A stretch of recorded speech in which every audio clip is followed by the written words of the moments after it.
welcome to Alpha Foxtrot, the Always Forward podcast, episode 1. As always, we'll be your host, Craig Berksa, and myself, Ben Kelsey. Today, we're joined by a guest that we are both very excited about. Her resume includes being a host of Call of Duty League, writer, partner streamer, and personally someone I would never want to face in the gulag, Katie Bedford. Glad to have you here. How you doing? I am fantastic. Thank you for such a kind introduction. No, it's a pleasure to be here. Well, I've been watching your stream, and you've been talking a lot about not wanting, no one would want to face you. So I'm taking the warning. Yeah, I mean, I'm just saying, especially now that pistols are out of the gulag, my chances of winning have gone up exponentially. But it really depends on the day. There are some Warzone days where you fry outside of the gulag and lose in the gulag, and then other days where you can only win your 1v1s in gulag. So got to take it a day at a time. All I'll say is my games of Warzone since the update have gone from not so much Warzone and just playing gulag to now I play Warzone as well. Yes. No, I feel that. It's been interesting to see what they've done with all of the updates for everything. So hopefully they keep iterating. Have you guys checked out any of the vaults that you can unlock now around the map? I have not, no, but I did see that update, and it's actually pretty interesting. So hopefully soon get to experience some of that. But I don't know about you. What about you, Ben? Yeah, no, I haven't yet. I've definitely seen him on the streams, and it looks like that's where I want to go for the loot. But I'm kind of scared that's since it's new, that's where everyone's going, yeah. And I don't know if I'll be able to keep up the pace. So I would recommend it, like if you're ever taking a game, just kind of chalk the rest of the game and focus on just going to open one, because it's a cool experience, right? You get the key card, you get in a buggy or Big Bertha or whatever you want to grab, and then you go to one of them. I'd recommend people have made plenty of maps where they show all the locations of the vaults, but it's just kind of a cool experience. It's a ton of loot. It's a ton of weapons. The weapons aren't going to be the greatest, but it's like a ton of loot, and it's just kind of fun to check out. Apparently, there's also a nuke that you can unlock, which I have not done. I don't think anyone's done it yet, but that's a whole big puzzle piece. So it's a cool experience to at least try. And that's why we have you here. Now I know. Now I know I need to go do it. Yes, exactly. So what are your predictions for? Well, I guess when this comes out, the Seattle, yeah, it'll be over. But let's see if you're right by the time this comes out.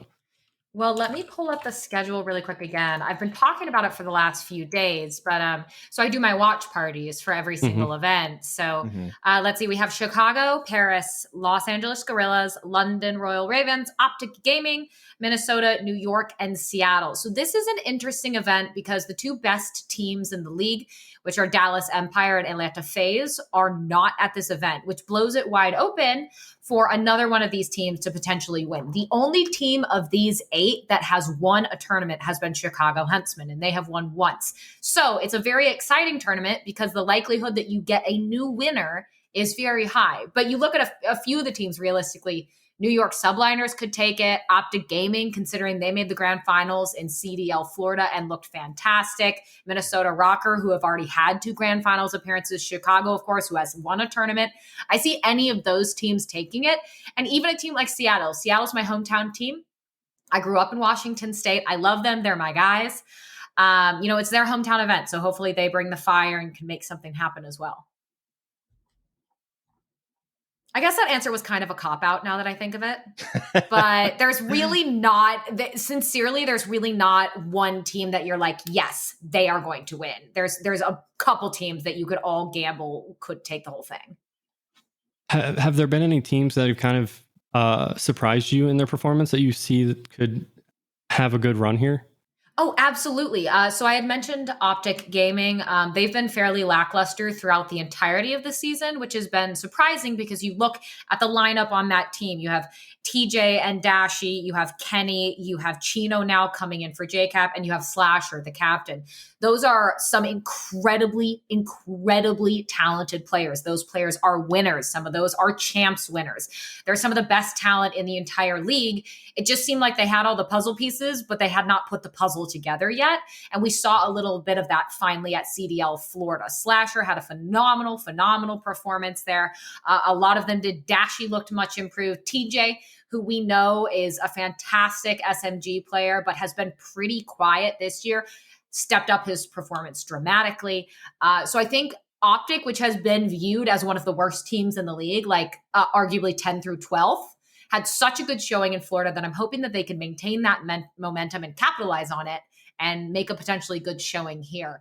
On top of that, I some of the other teams like London, London's fairly lackluster, right? Like they're average. And I think that's their problem. They have brought on Zero. He was traded to them from New York Subliners. He is replacing Jerd, who is now on the bench.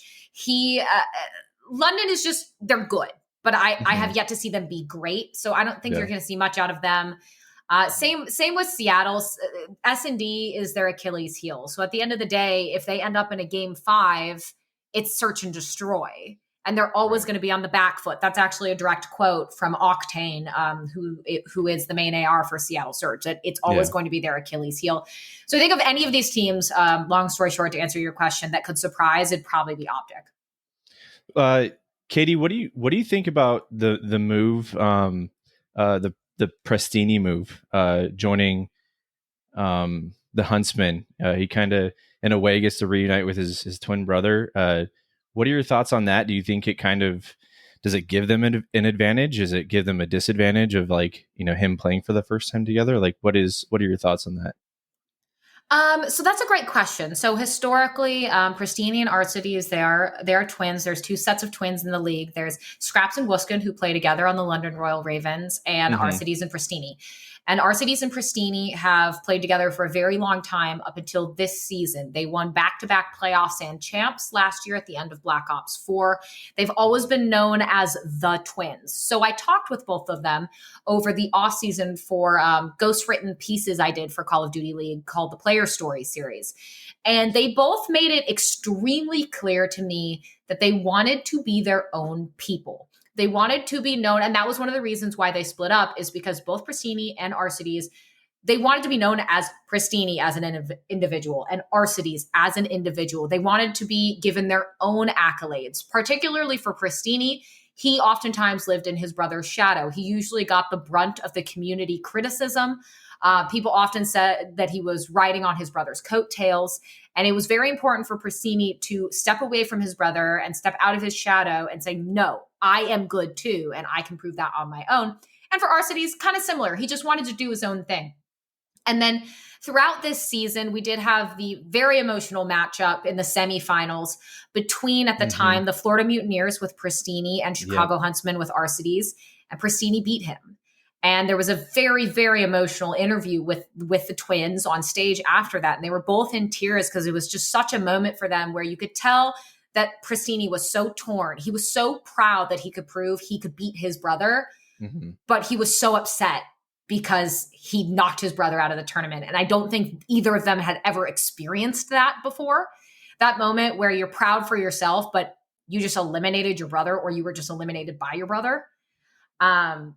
So I think I don't know if that caused a shift in them necessarily in their wants and desires for what they wanted to do. But I do know after that Prestini was and has been struggling with some mental health issues. And it ended up being the best transition for him that now he is on the Chicago Huntsmen and he's back with his brother. So whether that was kind of just a moment that Prestini needed to have and got it out of his system, or maybe there's a million possibilities there. So I certainly don't want to speculate too much when it comes to something like mental health, but they are back together now. And I'm very thrilled to see what they can do on that roster. Their synergy, they know how each other plays chemistry wise with the rest of the team, with Envoy, Formal, and Scump. I think they will be fantastic together. the bigger question is simply how quickly can Pristini shake off the rust? He has not played in a competitive setting for a long time now. And, you know, you can practice tens, you can do whatever you want, but it's not the same thing. So I think it's more of a question of how quickly can he shake off the rust and adapt to that team? Because he also has not been playing with that team all year either.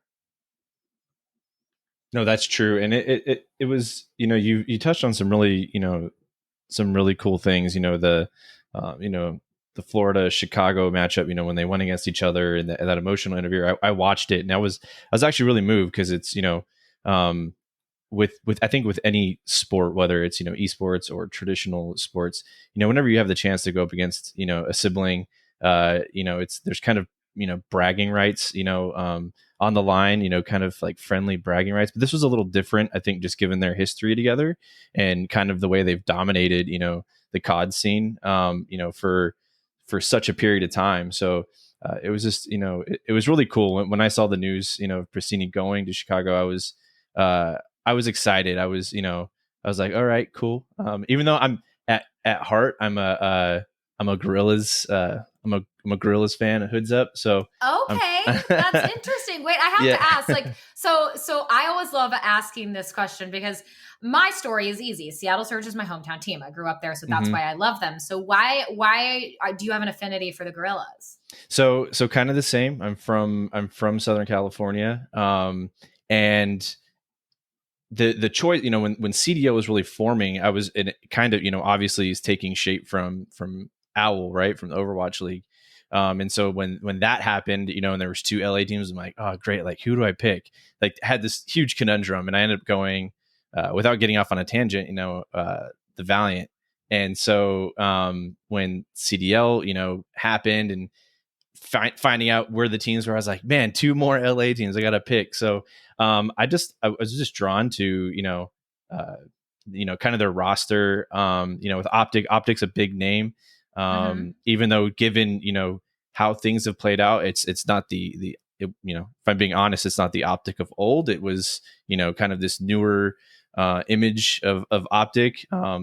And so I was like, I think I'm going to give this team a chance, and that being the Gorillas. So, yeah, I just the season hasn't really turned out the way that, you know, I would have liked for them, but you know, it's just still been fun watching, you know, them play throughout, you know, the season, and then, you know, next year it'll be really cool to kind of see how they come together.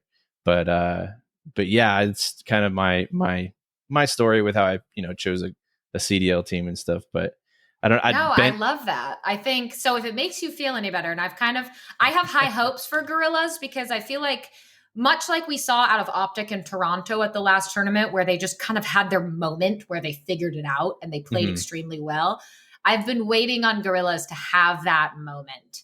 And this team, it just feels like everything that could go wrong for them does go wrong, whether it's forfeited maps or something with the refs, or bad connections, or someone's DCing from the lobby. It just seems like they are hit with these constant problems that get in the way of their momentum and allow them to succeed. And obviously they have their, you know, their personal problems with the team, of course, but I have such high hopes for them that they can finally click and have that clean tournament where they can make something happen, get a win, get some momentum, start feeling themselves. Because I think that they could do some really good things. They just haven't had the moment yet. And I've been talking to Blast a little bit, and he's told me that they've had a lot of success in their scrims. They've been playing very well and beating a lot of some of the top teams. So I'm hoping to see that scrim performance translate for them here in this event. And again, to your hope and my hope, because I'd love to see them do well. You know, the 2 top teams are not here, so that does kind of leave it wide open. True. Yeah. Yeah. So what about hope. you, Ben? Exactly. Yeah. I mean, and that's the thing is, you know, I think everybody coming in, you know, for this kind of inaugural season with CDL, all eyes were, you know, there were a lot of eyes on Empire, obviously FaZe, Chicago, you know, the Huntsman. But it's been kind of cool to see some of these other teams that throughout, you know, the entire season, it's some of these teams have really evolved, and you could see the players coming together and kind of surprising some of these, you know, maybe favorite teams, fan favorite teams and stuff. So, Ben, who's your team? Do you have a team, or do you follow CDL? So this is going to be a cop-out answer. It's honestly difficult. So I'm a hardcore 100 Thieves fan. I know there are a lot out there, and so before the CDL, I had to go through the breakup like everybody else did. Oh my God, I know. I love 100 Thieves. Those are my boys. I adore and boys and girls. Like, that is such a phenomenal org. So I was with you when I found out before the announcement that they weren't going to be participating. I had like a little cry session with a bottle of wine. It was like 100 T. It's been good. It's been good. I finally understood what it was like when you watch someone else and that's a huge like NFL fan, and so just for relevant, like something relevant. Say someone's a hardcore Patriots fan, Tom Brady leaves and they start crying. Like, I never really understood that. And then the CDL happened, and then 100 Thieves is like, we're not participating. I was like, oh, this is what that is. Right. And so it was a difficult decision of who do I want to cheer for? And it was, I didn't know what route I wanted to take. I'm a big fan of Enable and Octane, so I kind of wanted to go with Seattle. But at the same time, I see Crowder as such a good role model and an inspiration for just the league and how he holds himself that I was leaning towards FaZe. So I'm kind of honestly an undecided fan of Seattle and FaZe, which is a complete cop-out answer, and that's just, but it's difficult. It really is when you are such a fan of an org, and it just goes from that team to everyone's on a different team. Like, what do you do? No, that is tough. And I think that was something in a different way, something that Optic fans struggled with, right? Because you love the Optic brand, you love the name, you love everything, the history behind it, but names like Hex and Scump are no longer involved. So I think that was difficult for fans there as well. My personal opinion on your dilemma is to drown them out, Seattle Surge all of the way. Thank you. It's their hometown event, and Atlanta's not there, so you should be cheering on Seattle. Oh, it's Seattle all the way this weekend. Yes. Yes, absolutely. But I also think there's nothing wrong. Like, I have very dear friends on a lot of these teams. Like, Seattle Surge is my hometown team, but I adore Optic. I adore every single player on that team. So I always root for them when they're playing. Same with Minnesota. Minnesota's organization as a whole is so phenomenal that whenever Minnesota's playing, like, it's going to be tough. Minnesota and Optic face off in round 1 of Group B on Friday. And I'm going to be incredibly torn because I want both of them to win. So I don't think it's wrong to like support a couple teams, but my baby is always going to be the Surge. I mean, my opinion is I don't have to pick one until they play each other, right? So I can do both. Yeah, true. I'm kind of like, I mean, I think we all have like our top favorite, but I always like, through each, home series, for, the kickoff, it was in Minnesota, right? So, I naturally was like, kind of, even though I had my team, I was kind of like, it'd be cool to see, Minnesota win, their home series. And I'm kind of like that with every home series. If I could see some amazing, some like high intensity like matchups, then yeah, I'm gonna be a fan. But your loyalty lies differently with everybody. And I think a lot of people play off of, hey, this is my hometown, and that's who I'm gonna go for. If you're in my situation, you got to choose between two teams, which is not always fun. But no, it's been fun. It's been really fun to see how like this whole season's played out, and kind of how teams have hit some of the highs and then obviously hit some of the lows as well. It's been really interesting to see like how everything's played out for sure. Oh, absolutely. I completely agree. So, Katie, I kind of want to move a little ways. Since you've hosted for Call of Duty League, do you have any events that actually were your favorites being a part of? Oh, yes. So this one involves 100 Thieves. So I like it already. my favorite ever event was CWL London last year, for 2 parts, because 100 Thieves won their first event, and also because the London crowd, bar none, is the best crowd in all of Call of Duty. There's simply no argument. especially even CDL, doesn't matter. There's no argument. The London crowd will always be the best. So to have that fan engagement, have that crowd engagement, the way they engaged with us, the talent, and the folks on stage, the antics that they were pulling, the raucous behavior, the chants that were actually original chants, not just "Let's go Optic," like actually original chanting. And then seeing 100 Thieves come out and just shine and finally get that win, especially when Eric Mud Dog, a dear friend of mine, when he held up the FaceTime of Nade Shot so that Matt could see the crowd and he wasn't there, so that he could see everything.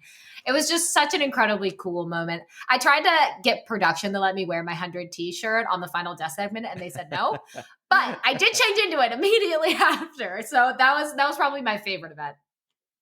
I honestly remember watching that, and that was probably you just can't compete with the fans.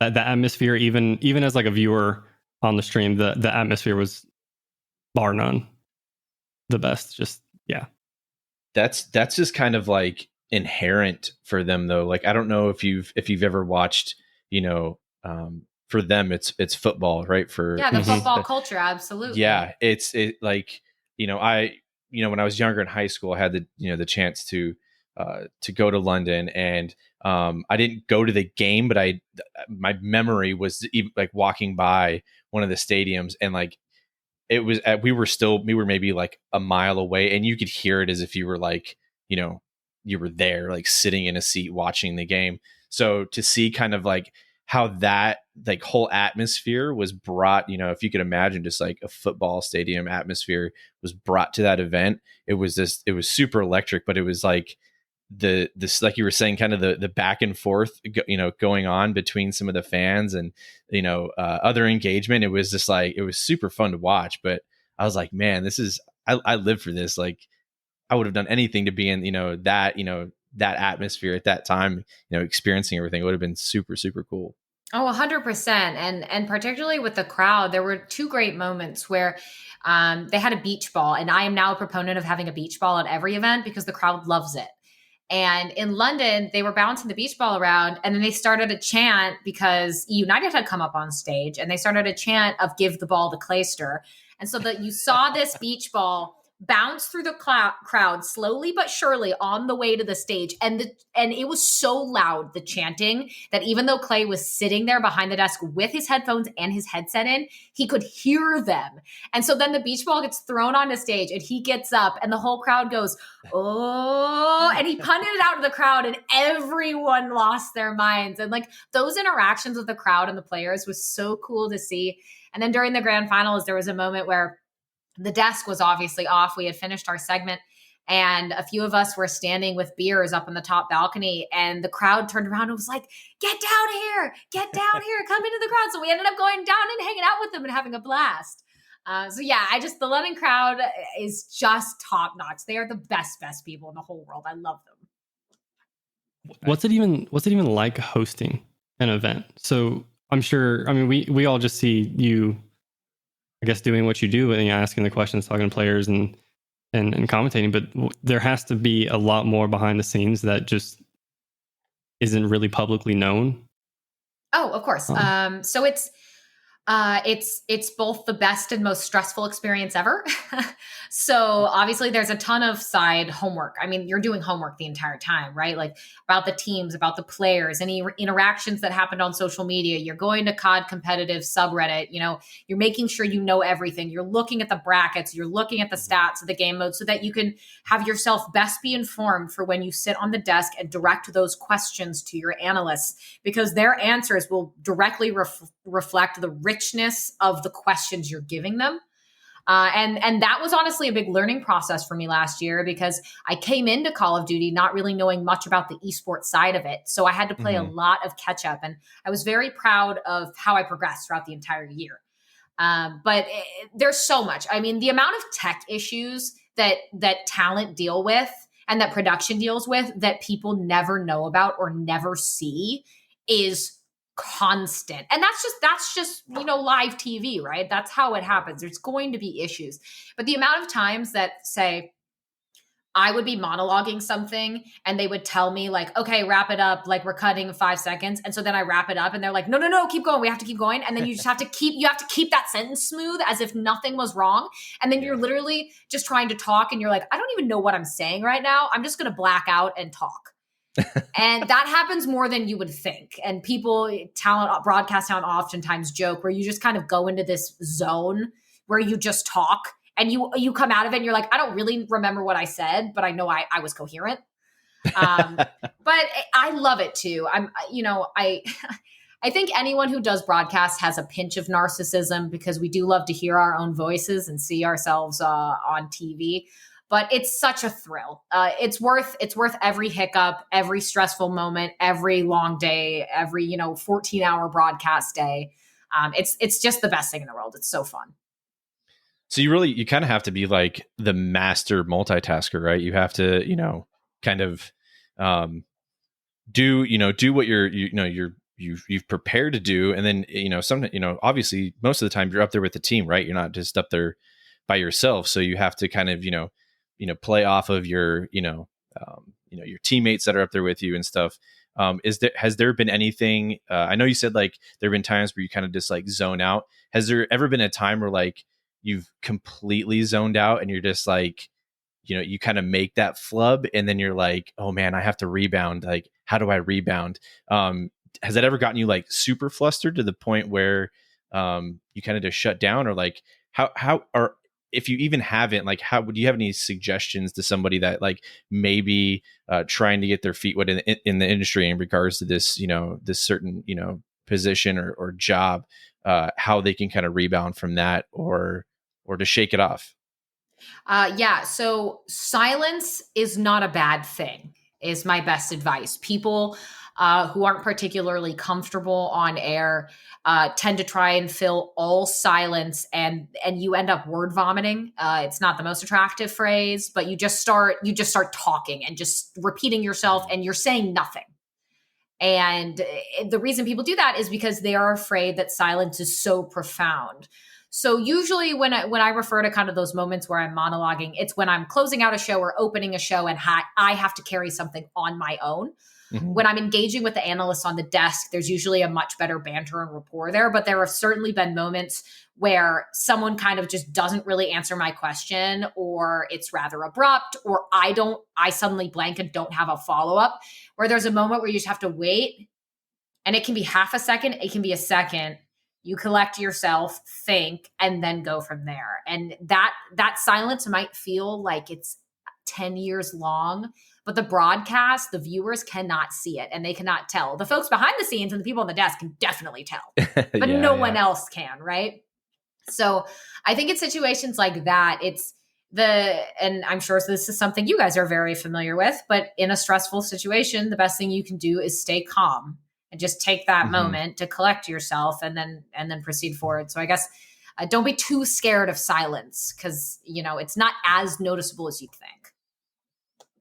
No, I totally dig that. And you're right. There's, the cool thing about, Ben and I is, we both have, we're both in different career fields in the Air Force. And so, but what you just said totally applies to, a situation that Ben may be in, or a situation that I may be in. And I totally agree with you. There have been times, where if I'm going back to, what I originally do in the Air Force, which is, maintaining and fixing aircraft, there have been times where there's a really stressful situation. And when myself or the team get really loud, or we start, kind of getting, a little jittery or fidgety, it can make the situation worse. And then I've also seen on the other side of that, when we kind of just stop what we're doing, we're quiet, allow ourselves to collect our thoughts, we're able to push forward collectively, in a, more cohesive, forward path. So, Ben, I don't know if you can touch on anything that you've gone through personally, like maybe with something like that, but I think it's really important for, our wingmen, to kind of understand that parallel, especially if they're, trying to pursue something, after their military career, something like this in the Air Force. But Ben, I don't know if you have anything that you can kind of, draw a parallel to. I mean, you said it well for your career field and everything. It's staying calm affects everyone around you as well. I mean, if for microfield security forces, if you get dispatched, the moment you get dispatched, if it's something a little crazy or whatever, your heart rate immediately rises and you get the adrenaline. But and your mind starts racing. What's happening? What's going to happen? What do I do when I get there? And but the thing that stays steady is you have to stay calm, because the moment you get there, everyone's going to react off of your presence and how you present yourself.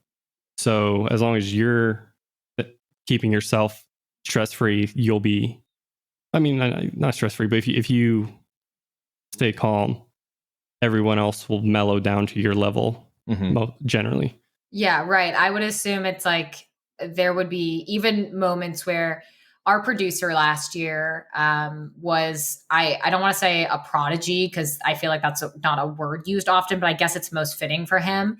He's I think he's like 24 now, but our producer Ethan was the best producer I have ever worked with on any broadcast before esports and during esports in my entire life. He is the best producer I've ever worked with.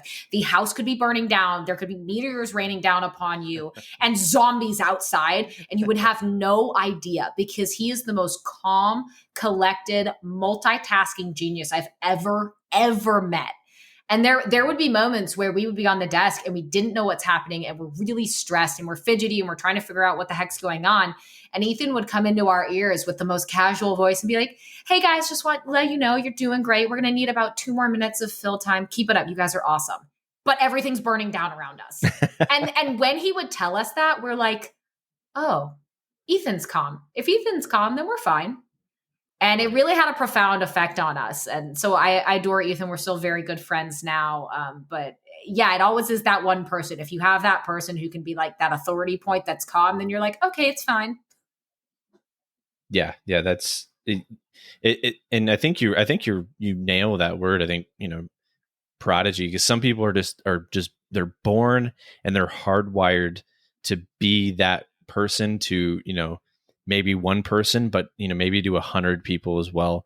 And I could speak from experience that I've had a few of those in my throughout my Air Force career, where we're doing something and then chaos just breaks out, and you could just imagine a scene of everybody running around in a circle, and then there was that one, I had that one what we refer to as NCOs in the Air Force, that one NCO that would just be standing still, and he would just be, everybody would, after their initial panic or whatever, their eyes would glue to him and they would all come together. And it was just, he would, get everybody together and make things okay, make things calm, and just bring that. And it's super cool to see that, because a lot of people,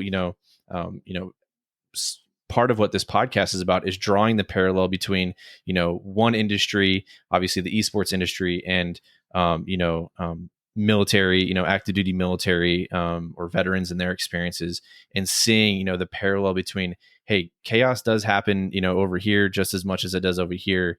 And, how you experience it maybe in one, in one area, to say, the military, you can bring that experience with you as you transition or move into the esports industry and whatever field you want to get into in that. And you can really bring that, and you could strengthen, you could be, that example, or you could be, the strengthening to a team in regards to something like that. And I'm sure there's plenty other things that, not just chaotic things that happen in the esports industry, but, other things that people can bring some really, tangible, value to, different teams that exist within esports. So kind of cool to hear and see that your personal experience, that you've had, that one person, even with them being, at a younger age, just how much of a rock they could be to a team, and just help solidify things. I think it's very sorely needed right now in esports, is the folks who can deal with stress, who can multitask, who are professional, There's many people in this industry who have only ever known esports or only ever come from esports, and they don't have any of the soft skills that you pick up from a 9 to 5 or a job at Starbucks or being a bartender or being in finance or me being in journalism, where you had set schedules and you had people you had to report to and you got in trouble for things and you had to be professional and you had to know how to network and talk to people and be an adult. Essentially, be an adult is basically what I'm saying. And I've seen in the industry over and over again that there are so many spots where there would be people, I think, who could come in from the military is such an excellent example, because you guys have all of those soft skills. You know how to handle hard situations. You know how to communicate with people. You know how to, again, multitask. You know how to get a job done, be efficient, communicate. All these very important skills that people sometimes just simply don't learn are very much so needed in the esports scene. So I love, that's one of the reasons why I love that you guys reached out and then we're talking now, because I think as a growing industry, it's just the door is flung wide open for people who can come in and have that know-how and have that experience. No, yeah, I feel like there's, go ahead, I feel like it's one of those things where there's chaos everywhere and you don't see it because there's always someone there who can organize the chaos. Yep. And I think there's, on top of that, there are individuals that don't know how to be that, that rock for their team, but they strive and they aspire so desperately to be that. And so the awesome thing I think about, what we're going to be doing with this, this podcast really as a foundation is like, hey, we want to be able to connect you with like, or show you or allow, these experts to show you how you can be that. And, I think in just my career, I've seen almost the entire spectrum of people. I've seen the overconfident, I've seen the humble, I've seen the very, self-conscious, individual. And, the one thing that, one of my passions obviously is esports. And so there are times where if I'm meeting with that individual, I'm like, hey, it's really cool. I could tie like, somebody within the esports industry. I'm like, yo, I really respect this person and like what they do with their job. Yeah, they may not be in the military, but look how they handle their team or look how they handle their work or conduct themselves, within their career field, and how that just doesn't affect them, but how it affects, hundreds, if not thousands of people.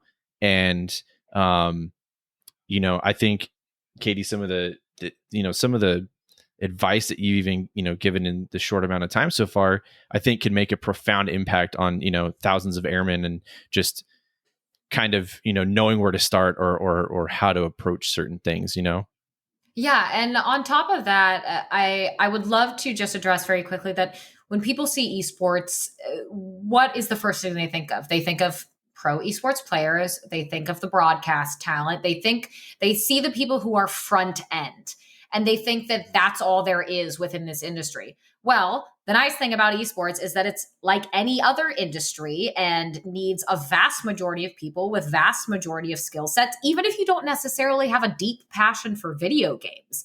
We need finance people. We need marketing people. We need tech people. We need data people, technicians, like anything that you could imagine is a needed skill set within this industry. Do you want to be working behind the scenes to build the production stages for these massive multi-million-dollar tournaments? Do you want to be on the production staff? Do you want to be on the marketing staff for an esports team helping to blow it up the way 100T has done such a phenomenal job? I mean, there's so many options for people. And I would really love to stress that, because more often than not, I just feel like people are tunnel visioned into only the front end, and they think that there's no other options for them beyond that. I agree. I'd love to ask, since we haven't said so far, Katie, how was it that you found your way into the industry, and like how did you get your foot in the door and kind of get yourself to where you are today? Yeah, so it was a little bit of a journey. I was in DC. I worked in journalism there. I was involved in politics, and I stumbled into that kind of through an opportunity from a friend. So it was never something I necessarily chose. But initially I was like, oh, I like this. I think I'm good at it. I enjoy it. Maybe this is my passion. And after 4 years in it, I realized that I did not love the industry enough to survive it. And there were some sincere changes that I noticed within myself, just based on constantly being in the 24-hour news cycle and the toxicity and the hostility and the one-upmanship, that I was also starting to exhibit some of those behaviors as well. And this entire time, my entire life, I have been a huge gamer, my whole entire life. So I would come home from work and I would just want to squirrel myself away and just play games. And at that time, I had another friend approach me and say, hey, you're an excellent writer and you have a passion for video games. So you can speak to them. What if we started a newsletter for the video game and esports industry, essentially for the business side of things? Think of, if you're familiar with the Skim or kind of any of those morning rundown newsletters that you would get in your inbox, that's essentially what we started with the daily walkthrough, where I would send a skimmed email for the entire industry, mergers, acquisitions, tournament placements, anything you could think of, in about a 5-minute skim that would be sent out to eventually the list grew to include some of the top CEOs, PR folks, HR folks, team owners, you name it. They were reading it. And that was my initial half step into the industry. And through that, I had the privilege of being able to attend a lot of industry events. So whether it was E3 or PAX West or the Boston E-League Major, where you got to see the first North American Counter-Strike team win a major ever. That was amazing that I got to be there on the floor for it. Or the Overwatch League Grand Finals in season 1 in New York. And through that, I networked and I met people and I became friends with them. And one of those friends was willing, when I was asking him for advice one day, he was willing to stick his neck out and recommend me. And that was an incredibly huge thing for him to do, because obviously that puts his reputation on the line as well, vouching for me. And that's how I was able to get those interviews and then secure the job as the host last year. And so it was a little bit of a winding path, but I'm thankful it was winding, because a lot of the skills I learned in DC are so important to my life now. Mm-hmm. It's definitely sounds like a lot of who you know, as well as with what you know. But I thought what was interesting was the entrepreneurship and the initiative you kind of took to just make a door of your own in a way with the daily walkthrough. Yeah, for sure. And it was nerve-wracking, right? Because if you're not willing to take those risks, you're not going to get very far. And it was anxious. It was a lot of time. And honestly, I didn't make a single dime off of doing that newsletter. I'm sure I think I lost money doing it. Mm-hmm. But in the grand scheme of things, the connections, the networking, and the ability to step full time into the industry, that's been my dream, kind of my pipe dream that I just never thought was applicable to me or my skill sets or my abilities. Now I'm in that industry and I get to live my dream and I love what I do. I mean, you always get the corny cliche of, if you love what you do, you don't work a day in your life, but sometimes that comes true. And for someone who's an enormous nerd like me, my cat is named Master Chief after John 117 from the Halo franchise. It is a dream come true. So, but yeah, to your point, you got to take risks and you got to be willing to put yourself out there. Yeah, I think that's, you know, what you said, you know, about like, you know, loving what you do and having it not, you know, not actually feel like work. I think a lot, and I'm just going to be like blunt and honest. Like I know a lot of airmen that, you know, it's kind of the opposite. They're kind of like, you know, just kind of go through the daily grind. They're like, oh man, like I hate what I do. I'm not a big fan of what I do. Like, I just want to get this day over with. But, you know, hearing, you know, being able to hear, you know, at least you know, say like, man, I really love what I do. And it's, you know, it's so rewarding in many different ways, you know, is always something for anybody, whether it's in esports, it could be anything, you know, to really pursue that and chase it, and to not, you know, not really let anything stop you. And I think, the esports industry, for the person, maybe, the very introverted person, maybe intimidating, and they're like, oh man, like I have to know somebody to get my break. Have you seen that? Like, have you seen some of those individuals that like maybe a little bit more introverted and they end up, just totally like maybe not even knowing anybody to help themselves get through, but just being able to showcase their talent and then just like totally crushing it like once they've come into the industry? Have you seen that? Have you had any experience with that? Or maybe the opposite, like someone who's extroverted and doing the same thing, just totally coming in and crushing it. Like, do you have any experience with that at all? Yeah, certainly. So in terms of the introverts, I would say I have a friend of mine named Peggy, and they are not the most vivaciously outgrowing. They're not necessarily going to want to be in front of the camera or whatever else, but their skill set with production and behind the scenes work is incredible. The ingenuity, the creativity, the curiosity to better themselves in what they are doing is so strong. And they were able to find success through their work ethic and through the work that they were producing. So yes, I've absolutely seen that. But also there was a big part of it that was the networking and meeting people and making those friends that can help you. And if there's one thing that's the most important in esports, it is the networking and the connections, because even though the industry is large-ish and growing, it's very small. Oftentimes everyone knows everyone, good or bad or otherwise. And networking is the most important thing. So yes, can you get there through showcasing your skills and having talent and being innovative and creative and new and fresh and hardworking? Absolutely. Do you vastly increase your chances of success by networking and making friends and leaning on those friends for help? Absolutely as well. And I think networking can be an intimidating concept to people. So if you're not like me and you love to listen to yourself talk and whatever, then you're like, oh, networking, how do I... oh God, I'm too nervous. Or you're someone who goes about networking in the worst way possible, which is clearly indicating to someone that you're only talking to them because you want something. Right. Both are bad, right? And the best advice I can give in that is that you simply just have to start doing it. I know you might be uncomfortable. I know you might fumble it. I know you might have some awkward conversations, but the only way to get better at that is to just do it. And it'll pay huge dividends. Even to just follow up with someone, get their card and shoot them a Twitter DM or an email or whatever, or ask them to play Warzone with you sometime. I mean, that's one of the great ways that I expand who I play Warzone with. Like, I literally just DM people sometimes on Twitter, and I'm like, hey, do you want to play Warzone sometime? And sometimes they never answer, but oftentimes they're like, oh, I'd love to. And then boom, new friend. So I think sometimes you got to just be willing to get out of your comfort zone as well. No, I love that. It's if you show the investment, you're making an investment into the other person. And this is in regards to networking.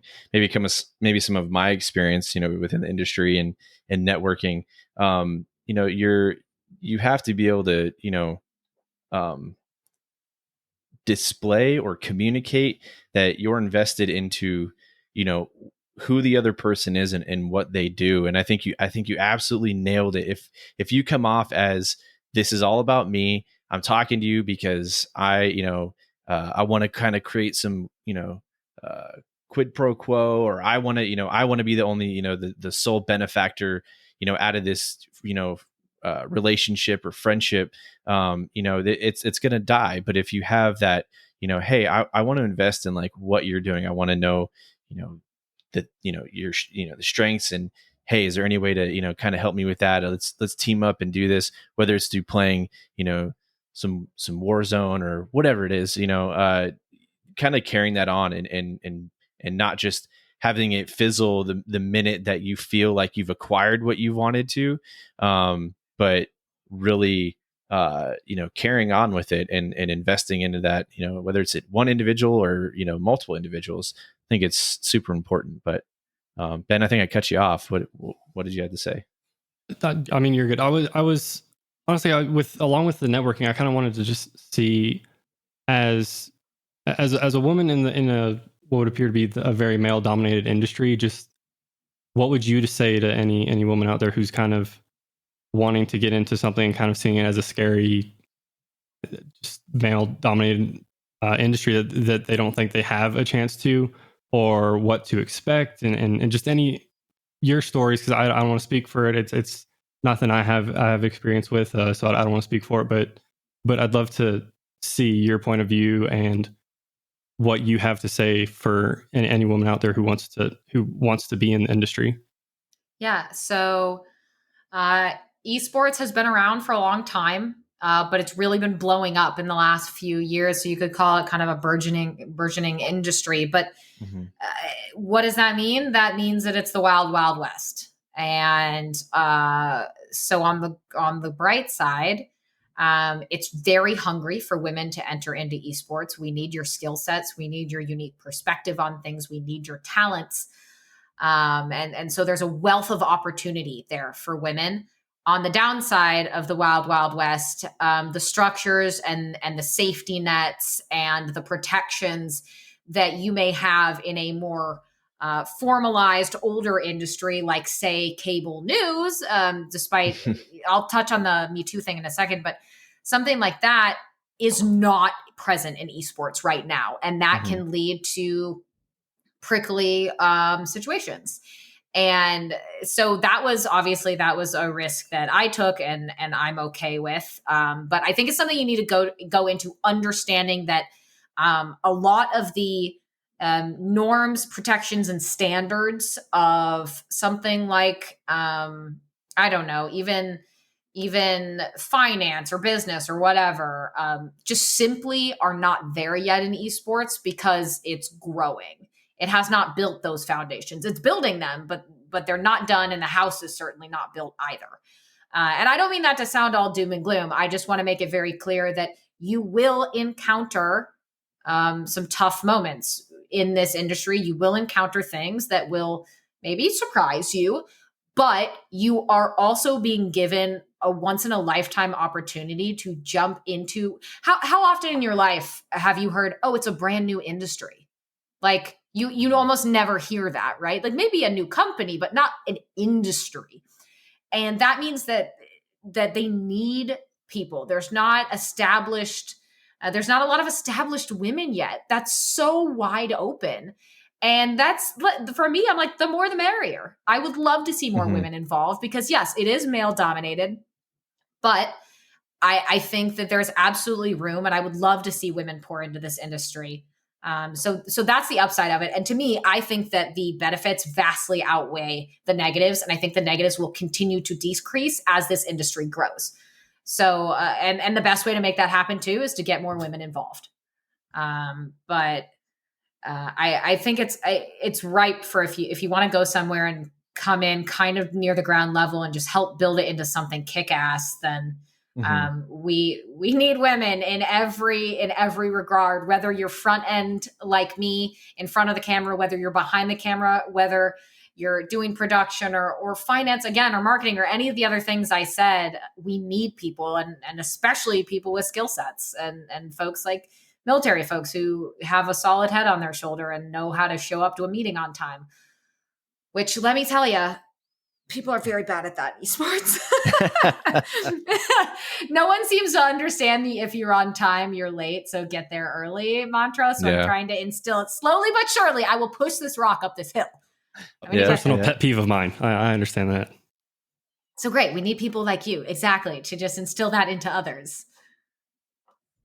Yeah, it's always the early is on time is late is dead. And, at least with my career field, you're at work like an hour prior to, your start time. So, no, I agree. It's kind of funny to hear that. It punctuality is poor. Yeah. Very, very poor. Or even people's ability to, since so many people are very young, like I'm young, but there's a lot of people who are, 18, 19, 20. They have no concept of, if you tell someone you're going to do something, or you're going to do something with them, or you're going to give them a deliverable at a certain time, you have just set a time. It's not a flexible thing that you don't update them on, and then the deadline passes and then they're panicking or asking you or trying to figure out what's going on.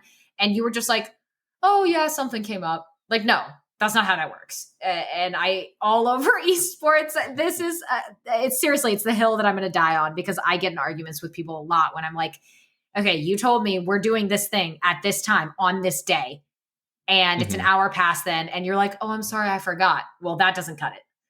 So please, God, send us some more folks who can instill that, please. I need to grow this army in esports who can be punctual. Exactly. I had a question as well. Do you have any personal aspirations for what you're doing in the industry, whether it's doing what you're currently doing or anything different? Do you have anything that you're currently like, man, I'm super striving to do that? Yeah. That's a great question. Thank you for asking it. So I don't have any lofty particular goal in mind. That's always how I've been growing up. I've never been someone who was like, oh, I really want to be a doctor, or I really want to do this, or I really want to achieve that. I've always kind of floated. Right. And I found now within this industry, as I'm a little bit older and I've had a few jobs and I'm kind of growing up, that the one thing I found that I do truly love is joining something, whether it's an organization or an esport or whatever, joining something and being able to dig my roots in and help it grow and become better than what it was before. I very much so enjoy pouring my time and energy into something and watching it bloom from that time and energy. I have found in my freelance time now that I do love freelance and I love the experiences it gives me, but I crave building something, and I crave working with a team, and I crave watching things iterate and improve and get better. So whatever way that hopefully unfolds in the future, we'll see. I've got some stuff I can't talk about it, but got some stuff percolating. So hopefully something gets done. But yeah, I guess in terms of a goal, I would just love to end somewhere with a solid team that wants to build something really cool with me. That's awesome. Yeah, that's we'll be looking out, paying attention to the socials for whenever that news does come out or develop. Yep. Thank you. Yeah, hopefully it should be soon. But also I want to say to you guys too, like, thank you so much for doing this. I love to see areas that might not necessarily be endemic to esports getting involved and doing it in an authentic way, and especially in a way that is meant to help. So I love that you guys are starting this. When you reached out, it was like an instant yes for me. And you were like, I didn't know you were streaming. I'm so sorry. I was like, I don't even care. Yes, I'll do that. When do you want to do it? So I just thank you guys for having me, because I think what you're doing is really great. Well, we appreciate it. Definitely. No, yeah, this whole conversation has been just so, it's been fruitful, and I think it's gonna, I think it's been super awesome being our first episode, because I think it's literally gonna, for a lot of people, military, and or, maybe, just maybe somebody else wanting to get into the industry, it very well can lay a foundation for them and give them that jolt and give them advice that they need to really, self-start and just, kick their butt into that extra gear to really go out and pursue what they want to do within the industry. I think it's been just a super awesome conversation all around. Yeah, I absolutely agree. And I think this just came to my mind while you were saying that, but I know, and correct me if I'm wrong, but kind of the general impression that I got from a lot of the military or former military folks that I knew in DC was that oftentimes service members transitioning into civilian life can kind of struggle to figure out where they fit or kind of like mesh into where they end up.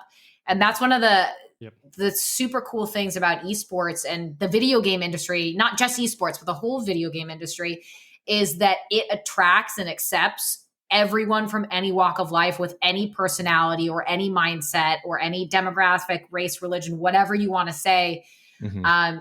There's not really like a conforming or like a necessary, you must act this way or be this way or whatever.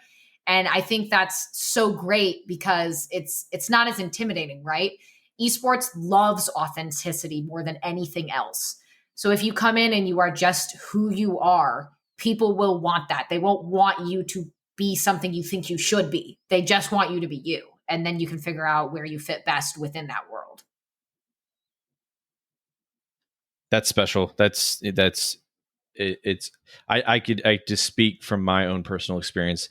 I know handfuls of people that that I've worked with, whether it's in the immediate or if I've worked with them in the past, that are a huge fan of esports, and they could really use that. They could really use that advice and kind of that insight, especially with you know, being in the industry and knowing that it is truth.